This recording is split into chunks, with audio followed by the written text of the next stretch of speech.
hablando de Cristo desde el Antiguo Testamento. Les invito, hermanos, a que leamos todos juntos la palabra de Dios para dar pie a la exposición de su palabra en Génesis 11 y vamos a leer todos juntos del versículo 1 al 9. Génesis 11, versículos 1 al 9.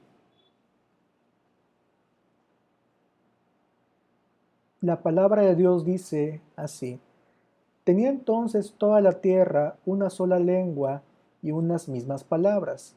Y aconteció que cuando salieron de oriente, hallaron una llanura en la tierra de Sinar y se establecieron allí. Y se dijeron unos a otros: Vamos, hagamos ladrillo y cosámoslo con fuego. Y les sirvió el ladrillo en lugar de piedra y el asfalto en lugar de mezcla. Y dijeron: Vamos, edifiquémonos una ciudad y una torre cuya cúspide llegue al cielo, y hagámonos un nombre por si fuéremos esparcidos sobre la faz de la tierra. Y descendió Jehová para ver la ciudad y la torre que edificaban los hijos de los hombres. Y dijo Jehová: He aquí el pueblo es uno, y todos estos tienen un solo lenguaje, y han comenzado la obra, y nada les hará desistir ahora de lo que han pensado hacer. Ahora pues, descendamos y confundamos ahí su lengua, para que ninguno entienda el habla de su compañero. Así los esparció Jehová desde allí sobre la faz de toda la tierra, y dejaron de edificar la ciudad. Por esto fue llamado el nombre de ella Babel, porque allí confundió Jehová el lenguaje de toda la tierra, y desde allí los esparció sobre la faz de la tierra. Pues bien, comenzaremos ya oficialmente esta exposición de la palabra de Dios. Les voy a platicar de una historia de dos tipos de personas. Imaginémonos que en nuestro trabajo tenemos a dos compañeros. Uno de ellos se hace llamar cristiano. Es una persona que continuamente pues lo vemos ahí con libros de la palabra de Dios. Tiende a hablar de las actividades que tiene en su iglesia. Mm, es alguien bueno, que lo escuchamos de repente ahí con cantos de Marcela Gándara, de Jesús Adrián, con cantos de la iglesia donde él va, que entonan. Y bueno, y que a la hora de trabajar, pues, em, digamos que no es la persona más eficiente, que es un poquito conflictiva, que es algo renuente a hacer las cosas que le encargan, pero que, bueno, que manifiesta cierta religiosidad. Ahora vamos a ponerle también otro caso.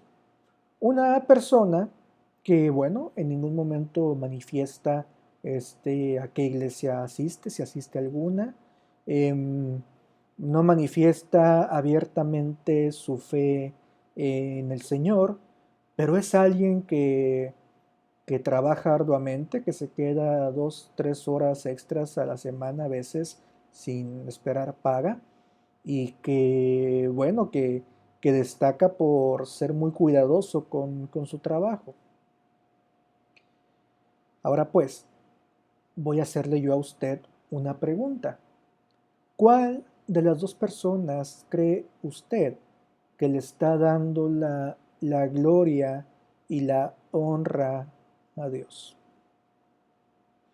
Esta pregunta, para los que lo captaron, es capciosa, porque la respuesta es que ninguno. Ninguno, porque por más que se haga llamar uno creyente cristiano, si está fallando en hacer las cosas que uno tiene que hacer en la casa, en la escuela, en el trabajo, en la familia, si le está quitando la importancia que cada cosa merece y no está haciendo las cosas para la gloria y honra de Dios, y pues tal vez se llega al extremo de ni siquiera estar haciendo nada para la gloria y honra de Dios, pues esa no es la vida a la cual Dios le está llamando y podemos dudar de la fe de esa persona. Y por el otro lado, si una persona hace las cosas con suma excelencia, con sumo cuidado, pero tampoco manifiesta una fe en el Señor y desbalancea su vida trabajando de más y dedicando más esfuerzo del que debería a su trabajo, pues tampoco está honrando al Señor, porque para empezar esa persona, que fue el segundo caso, pues como vemos, no está haciendo las cosas para el Señor. ¿Para quién están trabajando los dos individuos? Así es, para, para ellos mismos o para el mundo, para los jefes, o bueno, en el caso del primer individuo, para su ídolo de su versión de Dios, porque Dios de ninguna manera justifica que seamos flojos en el trabajo, que seamos contestones, que seamos personas criticonas, etcétera, etcétera, etcétera. Y bueno, por eso el tema del día de hoy es Babel o Dios, en el cual vamos a analizar punto por punto. ¿Cuántas son? Son una, dos, tres, cuatro. Cuatro situaciones en las cuales nos vamos a confrontar con la palabra de Dios y vamos a ver a quién estamos eligiendo en estas cuatro situaciones. Si es a Babel, a este mundo caído, o estamos demostrando que elegimos a Dios, que vivimos para Dios.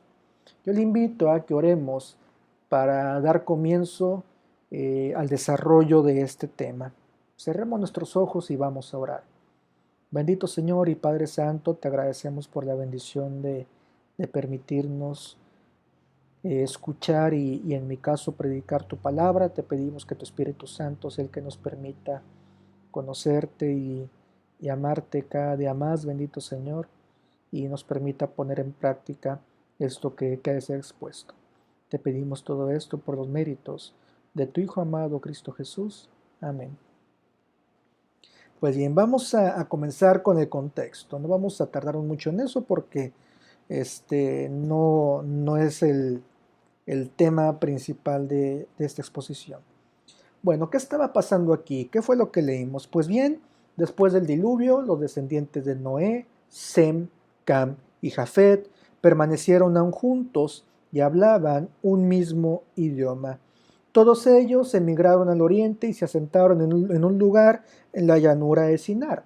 Hasta ahí, pues, todo parece bien, ¿no? Estaban moviéndose del lugar donde estaban originalmente, que fue cerca del monte Ararat, y bueno, continuaban avanzando, pues aparentemente en obediencia al Señor de este mandamiento de ir y llenar la tierra.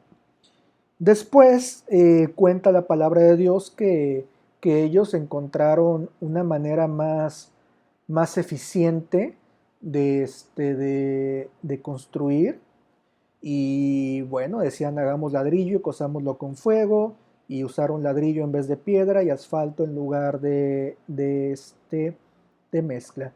Y hasta ahí también todo normal. Yo no soy ni arquitecto, ni ingeniero civil, ni constructor, pero bueno, definitivamente honra a Dios el aprender formas nuevas de hacer las cosas, siempre y cuando no sean pecado en sí mismas. Hasta ahí todo perfecto. Pero pasó lo siguiente. Si leemos el versículo 4, vemos ahora algo que estaban pues revelando o que estaban empezando a pensar en esa ocasión, que seguramente es algo que ya traían dentro de sí. Bajo el liderazgo de Nimrod, que fue de quien leímos en el capítulo pasado, la semana pasada, dijeron, vamos, edifiquémonos una ciudad y una torre cuya cúspide llegue al cielo, y hagamos un nombre por si fuéramos esparcidos sobre la faz de toda la tierra. Aquí ya vemos un problema, hermanos.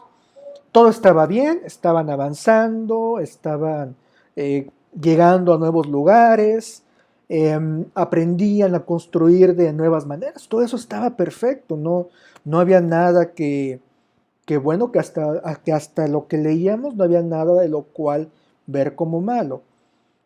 Pero quisieron construir una ciudad, lo cual también estaba perfecto, y en esa ciudad ya vino a revelarse el pecado que seguramente traen adentro desde mucho tiempo atrás. Dijeron, vamos a hacer una torre, un edificio así enorme, que llegue hasta el cielo, que hasta ahí todavía, hermanos, todavía podía ser algo válido. Sí, la arquitectura no es mala, hacer bonitos edificios no es malo. La motivación detrás de muchas de esas cosas es donde ya podríamos empezar a ver si es bueno o no. Y aquí claramente se ve que ya no era bueno. ¿Y, ¿Y por qué? Porque dijeron, bueno, de esta manera nos haremos famosos y evitaremos ser dispersados por toda la tierra. Entonces, hermanos, ellos al querer hacer esta torre, lo que buscaban era su gloria. Reina Valera dice, y hagámonos un nombre por si fuéramos esparcidos sobre la faz de la tierra. Aquí estamos viendo el orgullo del hombre, la soberbia del hombre. Ellos no querían hacer un edificio para la gloria de Dios, no querían hacer un edificio para poner en práctica esas capacidades que el Señor les había dado de una manera santa, de una manera sin pecado.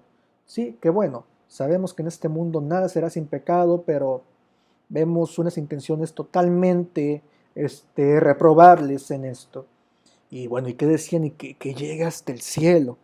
¿Quién sabe si tenían idea de que nunca iban a llegar al cielo de Dios, a donde Él habita? Tal vez pensaban que sí, pero, pero bueno, la intención ahí estaba y era algo que el Señor pues de ninguna manera aprobaba. Porque para colmo, la intención principal, aparte de buscar su propia gloria, de buscar su propia vanagloria, que fue pues evitar ser dispersados. En Génesis 9.1 el Señor dijo, Dios bendijo a Noé y a sus hijos con estas palabras, sean fecundos, multiplíquense y llenen la tierra. ¿Y qué fue lo que quisieron hacer los que estaban aquí con Nimrod, aquí en esta ciudad llamada Babel? Pues en vez de seguir esparciéndose, en vez de seguir llenando la tierra, querían hacer una sola ciudad donde ellos se quedaran para evitar ser esparcidos por la tierra.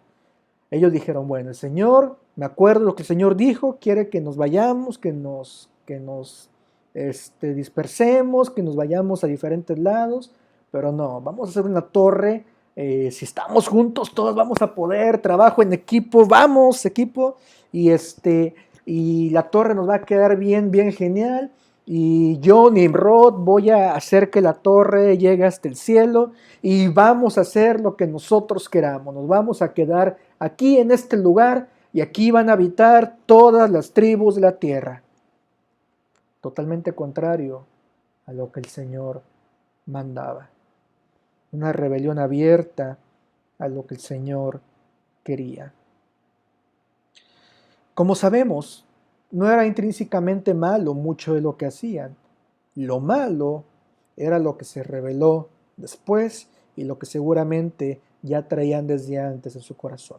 Ahora, hermanos, vamos a ver punto por punto si en nuestra forma de vivir estamos repitiendo las acciones que repitió ese pueblo de Babel, descendientes de Noé, o si estamos eligiendo a Dios, si estamos buscando obedecer la voluntad de Dios. Vamos a verlo, como ya lo mencioné, a través de 4 puntos. El primer punto que vamos a ver es, hermano, a usted, ¿qué le motiva? ¿Babel o Dios? Nos quedó en claro aquí cuál era la motivación de Nimrod, y del pueblo que estaba con él.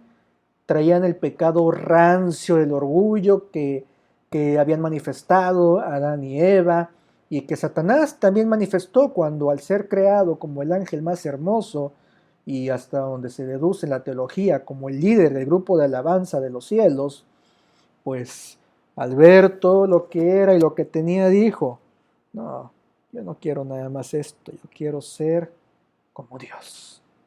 Ese pecado, el orgullo seguía vigente y se manifestó en este pueblo, en la ciudad de Babel.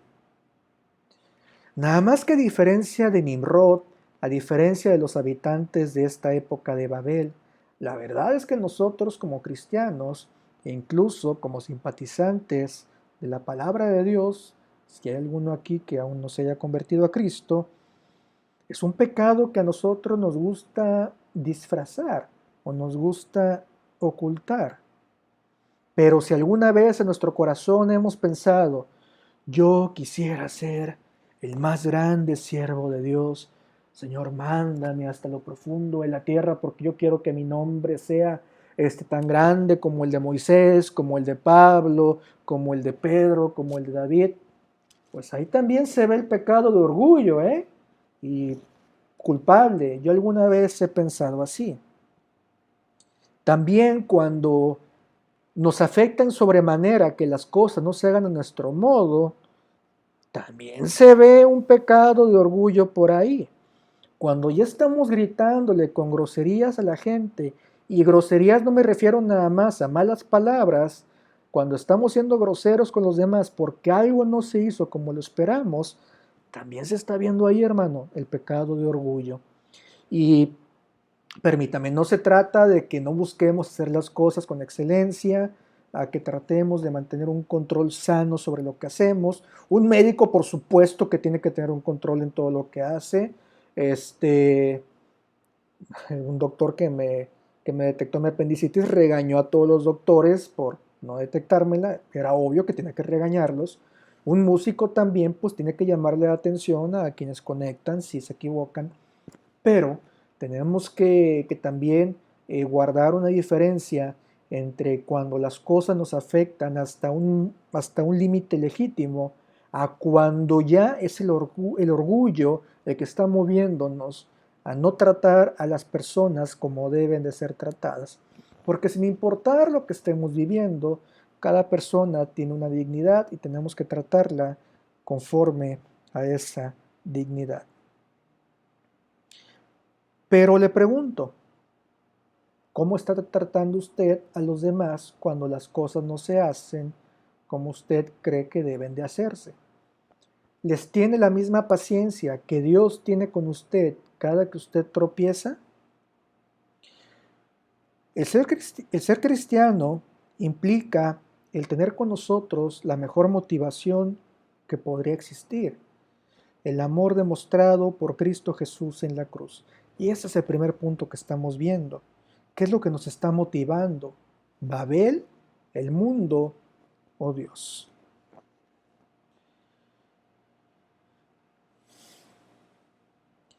El amor de Cristo es un amor que nos perdona cuando fallamos, que nos entiende cuando tropezamos y que también continuamente nos está transformando. Es un amor tan grande que hace que el Dios del universo, que aquel que no necesita nada, que aquel que todo lo sabe de antemano, se tome su tiempo para escucharnos. Cuando Dios nos escucha, Él ya sabe todo lo que vamos a decirle. Ya sabe también cuando vamos a decir barrabasadas, cuando vamos a pedir cosas que no nos convienen. Pero ¿por qué nos escucha? Porque Él nos ama. ¿Es Él, hermano, su motivación para hacer las cosas? ¿O acaso usted hace las cosas para el mundo, hace las cosas para Babel, para ser reconocido, para ser aplaudido? Disculpen si me equivoco, pero yo, en manera personal, de acuerdo a lo que he estudiado de las escrituras, no le veo nada de malo al ser reconocidos por los demás. No creo que sea algo intrínsecamente malo, un me gusta por una bonita foto, un aplauso por el que un guitarrista, un pianista o un violinista haga un buen trabajo, o el que un artista sea reconocido o premiado. De hecho, creo que la palabra de Dios no tiene un problema intrínseco con eso.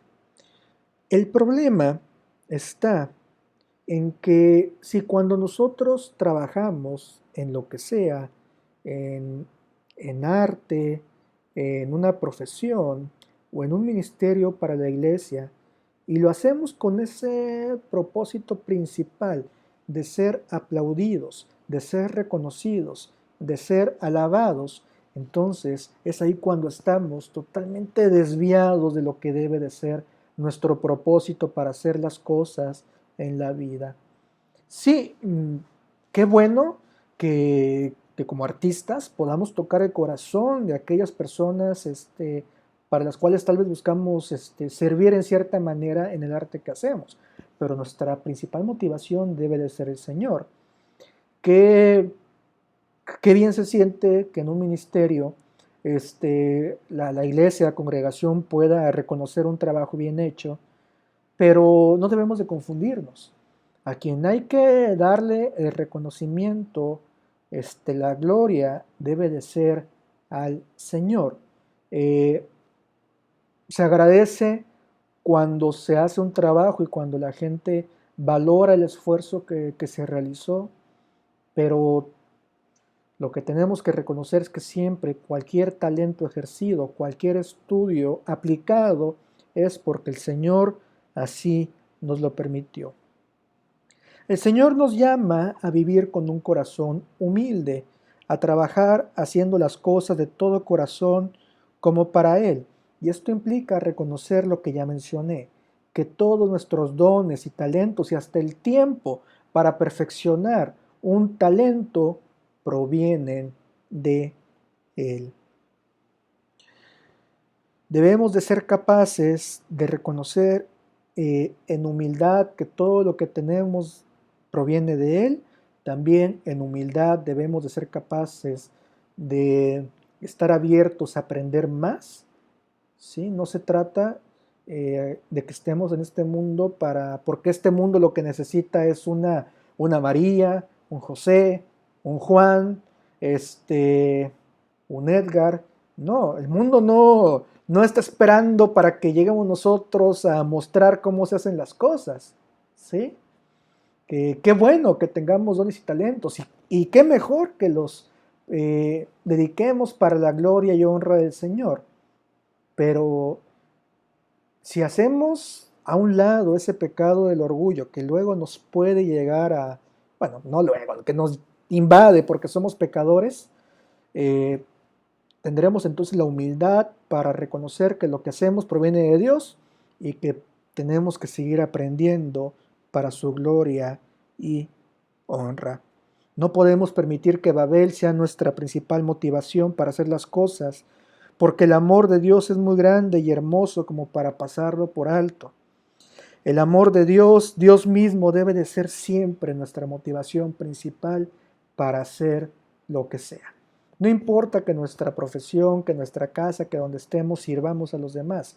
Es válido motivarnos en el servicio, pero principalmente a quien estamos sirviendo es al Señor. Así que, hermano, ¿cómo salió usted con esta pregunta? ¿Qué lo motiva? ¿Babel o Dios? Y ahora el segundo punto que vamos a analizar, ¿en quién confía? ¿En quién confiamos?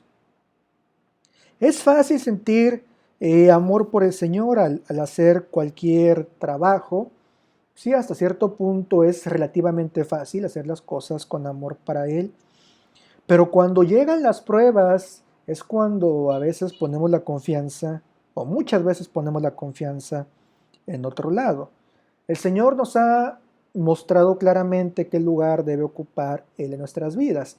Desde Deuteronomio 6, 9, si no me equivoco, Él dice que tenemos que amar con todo. Debemos vivir una vida en la cual tengamos como prioridad la oración, la lectura de su palabra, en la cual ofrendemos conforme hayamos prosperado, en la cual no sacrifiquemos a nuestra familia por nuestro trabajo, en la cual ayudemos a quien esté en necesidad, en fin, a que como nuestro Señor Jesucristo dijo, pongamos en primer lugar su reino y veamos cómo todo lo demás llega por añadidura. Yo le pregunto, ¿es así como estamos viviendo?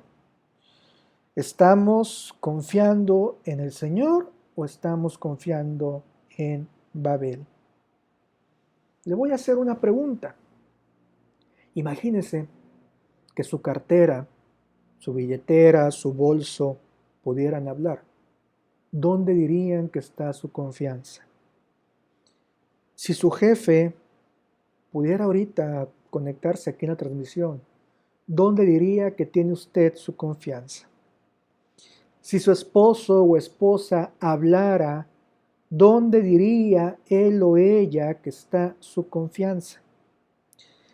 Si Dios mismo interviniera esta transmisión y hablara, ¿dónde diría él que está nuestra confianza? Le platicaba a mi esposa algo muy irónico que he notado, hermanos. Nosotros, cuando hacemos la oración modelo, desde que estamos en otras religiones, pues oramos adecuadamente al pedir el pan de cada día. Pero cuando nos llega el pan de cada día, ¿qué nos pasa? Ya empezamos a tener ansiedad, depresión, empezamos a sentirnos sin armas, empezamos a sentirnos sin esperanzas. Nos pasó creo que el jueves a mi esposa y a mí. Esto es aclarando por mala administración que tuvimos en ese momento. Ella no tuvo para llevarse lonche al trabajo, yo no tenía para comer en ese día y para darle a mi hija de comer, pero justamente ese día el Señor me abrió mi entendimiento, me recordó algo que tenía que cobrar. Es una suscripción a un servicio que yo comparto con varios compañeros y amigos y familia. Y y, y bueno, le recordé porque luego se me iba a olvidar. Y me resultó que en ese día tanto pude cobrar ese dinero, así como también me salió alguien para comprarme algo que yo vendía. Y tuve tanto lo suficiente para tener que comer de ahí hasta mucho después. Tuve lo suficiente para poder ofrendarle al Señor. Y a Cari, como estaba lejos y yo no podía moverme de aquí, ¿qué creen que pasó? Su jefa, sin decirle nada, le invitó de comer. Claro, esto fue por mala administración nuestra. Gracias a Dios el Señor nos ha sostenido bien en esta situación y nos ha dado lo suficiente. Pero no quiero hablarle de que tengamos una super fe porque no la tenemos. Sin embargo, el Señor puso en nosotros esa confianza de que, pues de que iba a llegar lo que necesitáramos. Y llegó.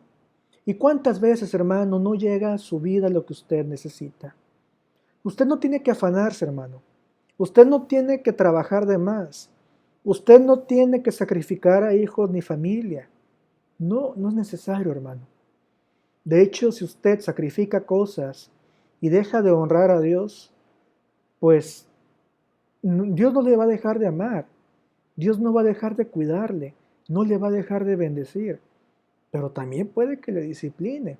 ¿Sí? No que le castigue, sino que le discipline para que usted ponga su confianza donde tenga que ponerle. A veces pensamos que si tuviéramos tal cantidad de dinero ya estaríamos exentos de cualquier necesidad económica o de salud, pero no es cierto. El creador de los iPhone murió de cáncer de páncreas porque cualquiera le puede dar. El millonario, ex dueño de Chivas, porque ya falleció, y del grupo OmniLife, falleció también de cáncer, me parece que también de páncreas. ¿De qué sirvió el dinero? Ya claro, no es malo el dinero, tampoco es malo ser rico. Les voy a comentar algo que un influencer que yo sigo en TikTok dijo. Él es alguien que sabe mucho de negocios y que, bueno, que hasta donde yo veo no es cristiano o nunca lo ha dicho. Él dice de que todos vivimos al día, aunque ustedes no lo crean. La diferencia es el nivel de vida que tenemos, pero todos a fin de cuentas vivimos al día. Y él contó su situación, de cómo él en una parte de su vida acabó con una empresa quebrada, con su casa hipotecada y con grandes problemas económicos. Sí, él era seguramente para ese tiempo millonario, pero ¿de qué te sirve ser millonario si todo lo acabas debiendo por cosas que pasan en la vida? Y hermanos, que tengamos bien claro esto. Eh, si le pedimos a Dios que nos dé el pan de cada día, no nos sintamos afanados, ansiosos ni deprimidos si Él cumple esa petición. Yo sé que muchas veces nos da de más para ofrendarle a Él, de más para bendecir a los demás y pues también de más para ahorrar. Tiempo después de esto que pasó con Babel, nos enseñaría con José que no es malo ahorrar cuando hay vacas gordas. De hecho, gran parte de lo que vivimos ahorita es porque no ahorramos cuando hubo vacas gordas. Pero tenemos que entender que el Señor no nos va a soltar, que tenemos que confiar en Él en cada momento. Que no sea todo lo que mencioné hace rato motivos de acusación para nuestras vidas, sino que demostremos en cada área de nuestras vidas que nuestra confianza no está ni en el dinero, ni en el trabajo actual, ni en nada de este mundo, sino que nuestra confianza esté siempre en el Señor. A veces somos como Israel, que cuando llegó la comida del cielo en el desierto, que queremos acapararla y queremos que nos dure bastante y de esta manera tener seguridad. Pero repito, aunque no es malo ahorrar, aunque no es malo ser previsivo, si nuestra confianza está puesta en los ahorros o en aquello que prevenimos, el Señor puede darle lecciones muy duras a su vida, porque Él quiere que usted lo tenga en el primer lugar de la misma.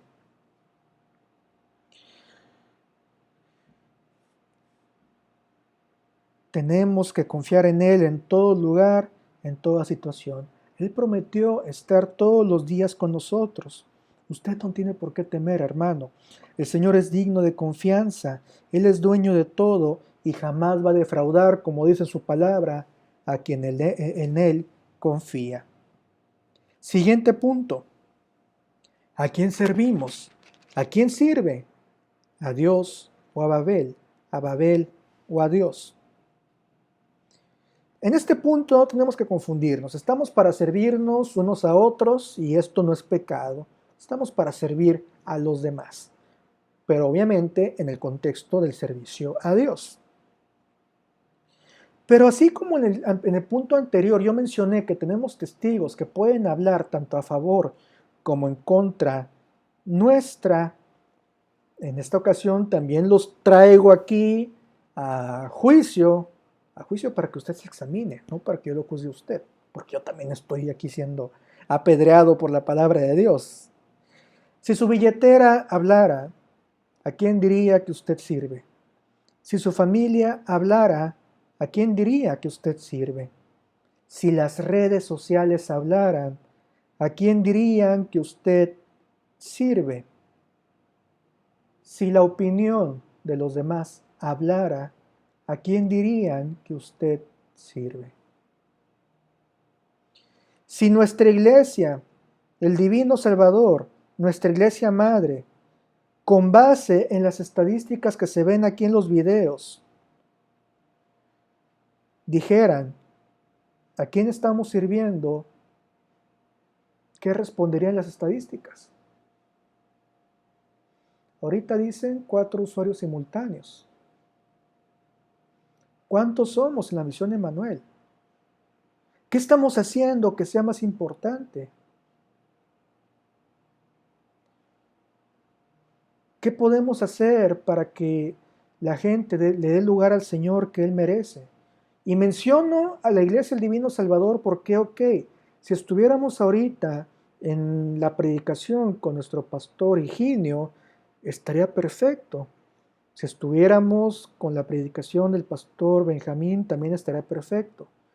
Pero si ahorita nos encontramos haciendo otras cosas que nada tienen que ver con el buscar al Señor, justificándonos en rencores que tengamos, en desilusiones que tengamos para con Dios incluso, de que no nos dio lo que queríamos, o en falsas bases de nuestra fe pensando que podemos ser cristianos y dejar de congregarnos y dejar de buscarle,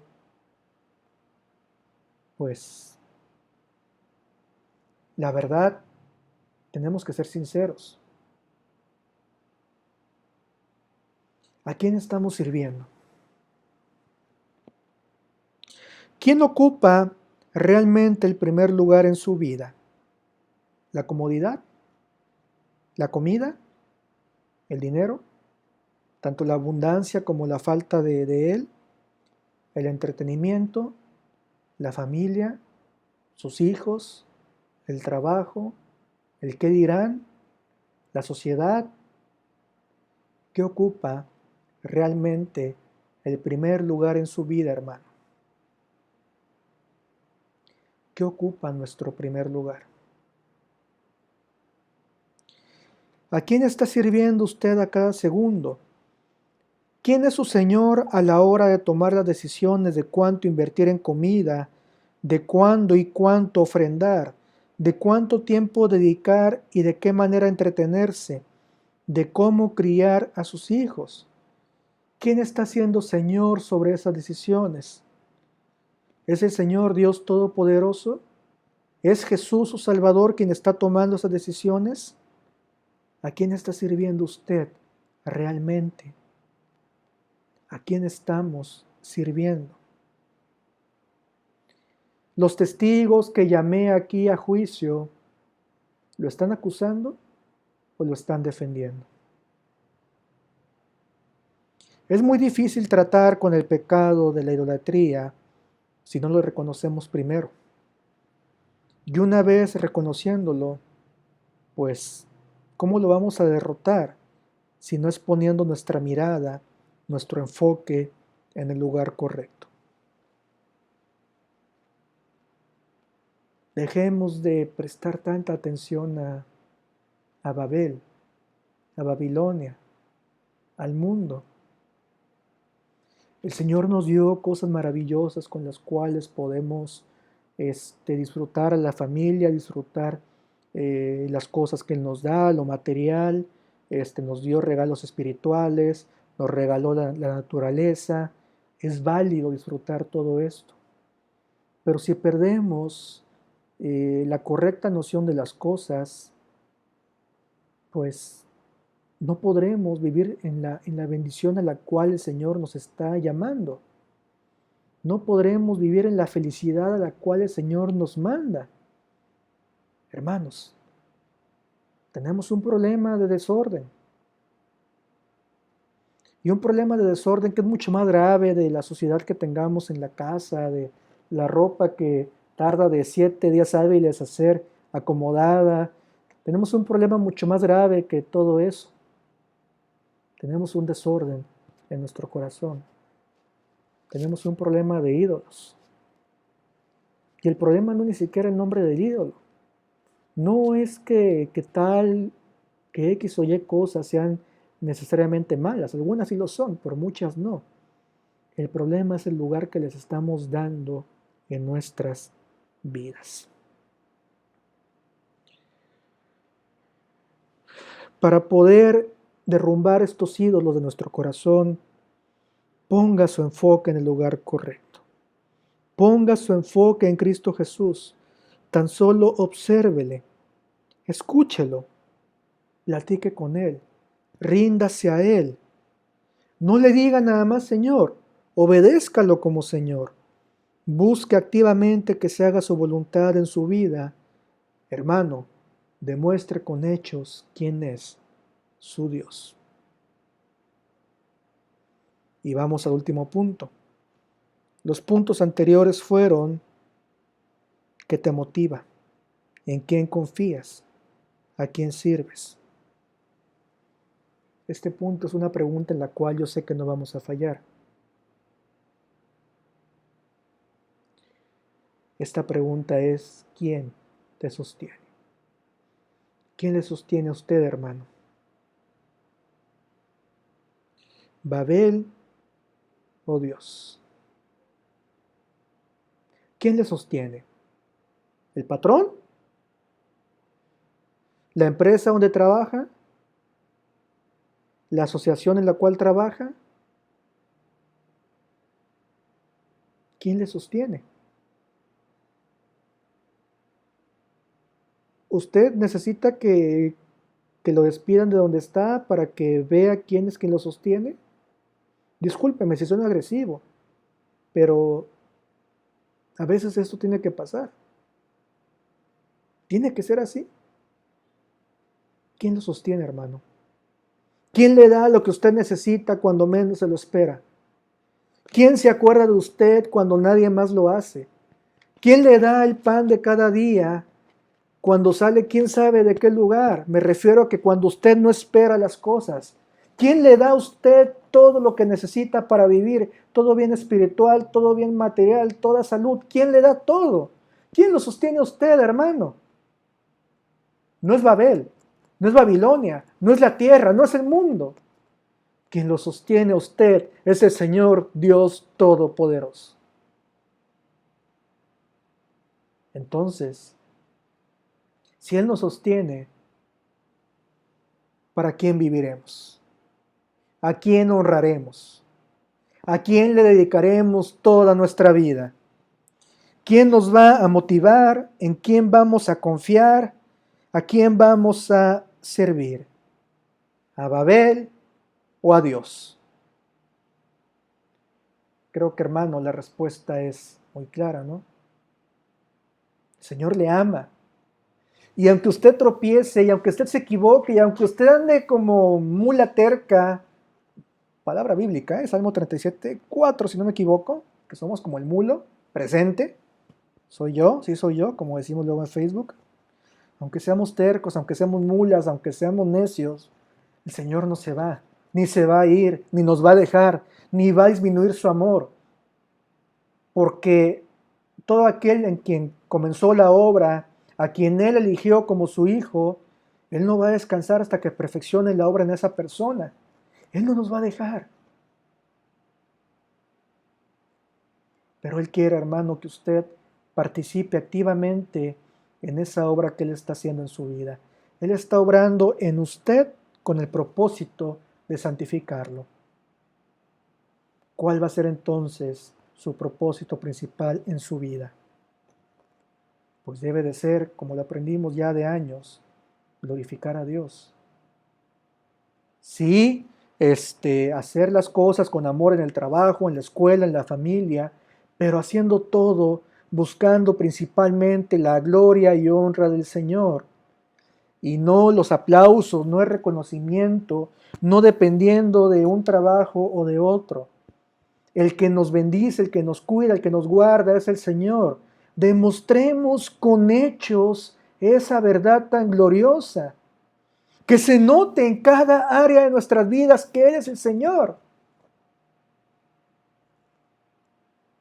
Él lo ama bastante. Lo ama a tal grado de que dio su vida por usted, por sus pecados, de que Él tomó el lugar que usted merecía, pagando por sus pecados en la cruz del Calvario, y lo persigue con su amor. Él, aquel que ha recibido como su Hijo, jamás lo va a dejar, como ya mencionamos. ¿Cómo vamos a responder ante este amor? Pues entre más usted recuerde, medite en ese amor, más podrá vivir de acuerdo a lo que Él quiera para su vida. Pero si usted se enfoca en este mundo, si usted nada más está viendo las cuentas, el recibo de la luz, pensando en el trabajo y en la escuela, y si nada más está pensando en eso, en primer lugar, ni siquiera se garantiza que se vaya a resolver los problemas que tenga. Y en segundo, va a acabar enfermo, va a añadirse más problemas todavía. Y eso hasta la gente del mundo lo entiende. Así que la invitación a la cual el Señor lo invita en esta tarde es a que usted reconozca si ha estado viviendo para Babel o para Dios. Y si en muchas áreas de su vida se ha dado cuenta Es más, aunque sea en una sola área de su vida, se ha dado cuenta que ha vivido para Babel, deje de poner su enfoque en Babel, busque primeramente el reino de Dios y su justicia y experimente cómo todo lo que usted necesita, conforme a su voluntad, va a llegar por añadidura. Vamos a orar. Bendito Señor, te agradecemos por el mensaje de tu palabra. Te pedimos que nos bendigas, que nos permitas conocerte cada día más, que nos permitas poner nuestra confianza más y más y más en ti, bendito Señor. Que no vivamos para este mundo, sino que vivamos para ti, y que como tu siervo C.S. Lewis dijo, apuntemos al cielo y obtengamos el cielo y la tierra, en vez de apuntar a la tierra y acabar sin nada, bendito Señor. Que apuntemos al cielo y así seamos bendecidos con cada cosa que tú quieras darnos, con cada bendición espiritual y material, y podamos sobre todo vivir en la paz y el gozo que tú nos das a todos aquellos que somos tus hijos y que te ponemos en primer lugar. Sabemos, Señor, que por más que podamos ser necios, como yo, que por más que podamos ser incrédulos, como yo, sabemos, Señor, que tú no vas a dejar de obrar en nosotros, Señor. Pero como dice tu palabra, que mejor sea por las buenas, que mejor sea por medio de la mansedumbre, que te reconozcamos y que te busquemos, y que no tengan que pasar cosas tremendas para que por fin voltemos a verte a ti. Te pedimos todo esto y te pedimos que seas con nosotros en este servicio que hoy está terminando, con tu iglesia, la que está presente en esta transmisión como aquella que no lo está. Te lo pedimos en Cristo Jesús. Amén.